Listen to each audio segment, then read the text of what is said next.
Francis, we'll start with a moderator question, and then we have questions in the room and some online ones as well. But bad luck on tonight's result, but some fantastic points and efforts in there. So just talk us through the match from your perspective. I mean, yeah, I mean, I played well, played really well tonight, or afternoon. Yeah, I mean, it's tough. I mean, obviously, you know, he's number one in the world for a reason. He's won the amount of slams he has for a reason. He's super clutch when he needs to be. But you know, I was in it. I thought I mixed things up well, kept him on his toes, and you know, I brought it, but obviously it wasn't good enough. What do you take away from a match against Novak that you brought? Like you said, you brought it. How do you move forward after that? Do you have a lot more confidence now? I mean, these matches aren't the problem for me. I mean, you guys have seen it. Whether you guys choose to remember it or not. I mean, obviously, you know, when I was 19, I lost 5 at Roger. Played Medvedev here last time, lost 4. So for me, I'm in a stage in my career where I just want to be back to where I was. You know, 29, inside top 30, you know, and higher, and just being seated in these events, right? I think I'm more than capable, but it's a matter of not what I do, you know, against Novak, but what do you do every day? You know, and those matches, losing matches, I don't think I should. I mean, that's the difference. But as far as taking confidence away from him, I mean, honestly, from today, honestly, what I feel is that more than anything. Could you also talk about the electronic line calling here? Did you have any issues with it tonight, or? Sorry for my language. It was fucking horrible. I hate it. I cannot stand it.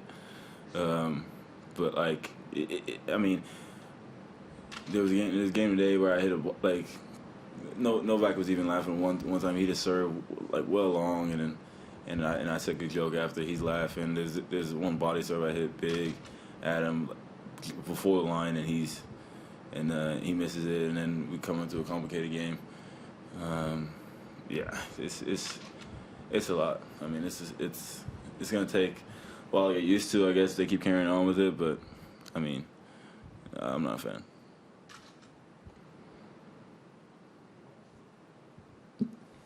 Thank you. We'll move to some online questions, and our first one from iNews UK. James, your question, please. Francis, I know this is the first time you've played Novak competitively, but it was statistically his best serving game ever in Grand Slams, I think. Was his serve particularly potent tonight? Were you expecting that from him, or was it just because it was so quick out there? Yeah, what was that, bro? I was serving insane today.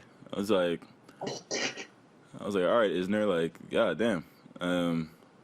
I mean, opening game, he comes out 4 bombs. I was like, all right, bro, like.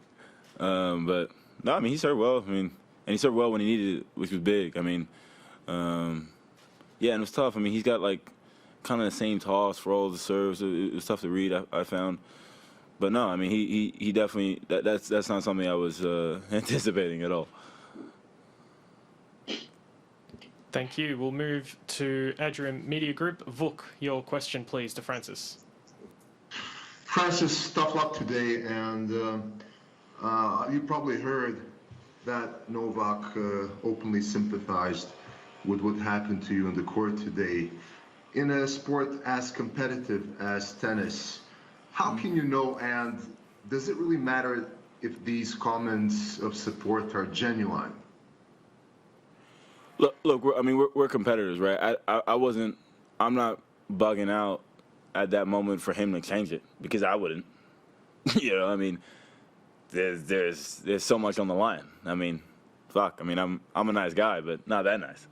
And you know, same for him. So I mean, we're trying to win. So and I get it. I mean, he even said it when he shook my hand. He's like, sorry. He's like, I know. He's like, I know. And I was like, and I'm glad he acknowledged it. But I mean, for me, I feel like there just has to be conversations about it. I mean, if we're gonna go and not, you know, use the towels with COVID and everything with the kids, I get it. I'm here for it. But let's have more time, especially on a court like Laver, right? If I'm walking all the way over here to then go here to then go to the line, and I mean, after we played a long point, and I'm not Usain Bolt. I'm not gonna go sprint to my towel and and come back. Like I'm not breaking records. So, but yeah, I mean that was kind of my thing, and I felt like that kind of broke the match, honestly. And he ran off with it. Hats off to him, but that was a terrible ending to the match, to such a high quality match.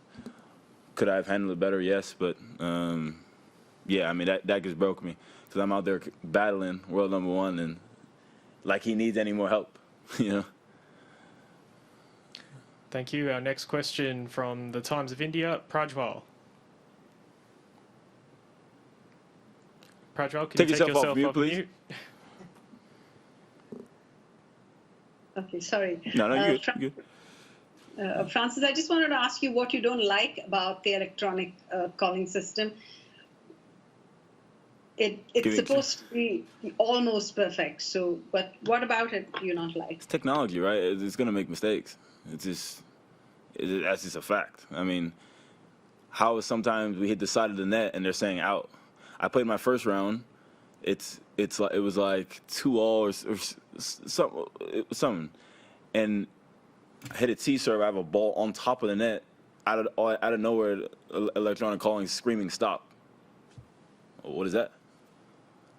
And then I end up losing the game. Okay, like that's a problem. Oh, sorry, malfunction. Well, playing for thousands of dollars, like malfunction, you know, like. So things like that, I'm just not a fan for, and I don't think I'll ever be a fan. But you know, I mean, it is what it is, and I think there will be misses. I mean, things are happening so fast, and I get technology is at a crazy high level, but I'm not a believer in it, and that's just kind of what it is. But I mean, they're gonna do what they're gonna do. It doesn't matter what I say. I mean, they're not gonna change anything because Francis Tiafoe said it, but I'm never gonna be for it.